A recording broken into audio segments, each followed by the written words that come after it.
आषाढी यात्रेच्या निमित्तानं श्री विठ्ठल रुक्मिणी मंदिर परिसरातील आकर्षक विद्युत सजावट भाविकांचं विशेष आकर्षण ठरत आहे। आषाढी यात्रेच्या निमित्तानं श्री विठ्ठल रुक्मिणी मंदिर परिसर, श्री संत तुकाराम भवन, श्री विठ्ठल रुक्मिणी भक्त निवास तसंच श्री संत ज्ञानेश्वर दर्शन मंडप इथं करण्यात आलेल्या आकर्षक विद्युत रोषणाईमुळे संपूर्ण परिसराचं रूप अधिकच देखणं, दिमागदार आणि भक्तिमय झालं आहे।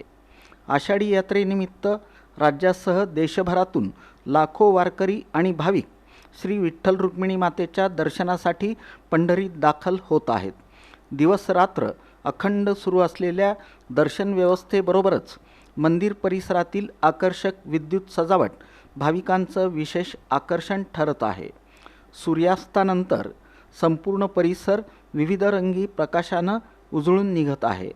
सध्या श्री विठ्ठल रुक्मिणी मंदिराच्या जतन आणि संवर्धनाचं काम प्रगतीपथावर असून या कामामुळे मंदिराला मूळ स्थापत्य वैभव पुन्हा प्राप्त होत आहे। प्राचीन वास्तुशैलीचं सौंदर्य अधिक ठळकपणे समोर येत असतानाच त्यावर करण्यात आलेली आकर्षक विद्युत रोषणाई मंदिराच्या ऐतिहासिक आणि आध्यात्मिक वैभवात अधिक भर घालत आहे। श्री विठ्ठल रुक्मिणी मंदिराच्या गाभाऱ्यावरील कळसावर करण्यात आलेली सजावट भाविकांचं विशेष लक्ष वेधून घेत आहे।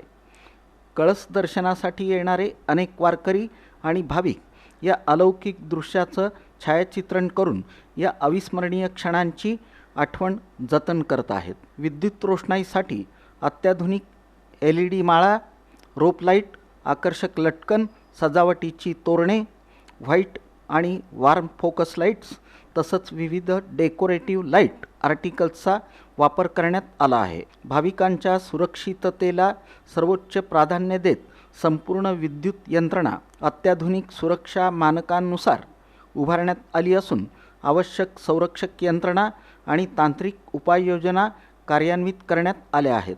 प्रशिक्षित कर्मचाऱ्यांमार्फत 24 तास देखरेख ठेवण्यात येत आहे। ही आकर्षक विद्युत रोषणाई मंदिरे समितीमार्फत करण्यात आली असून संपूर्ण नियोजन आणि अंमलबजावणीची जबाबदारी विद्युत विभाग प्रमुख राजेश तेलतुंबडे यांनी यशस्वीपणे पार पाडली आहे।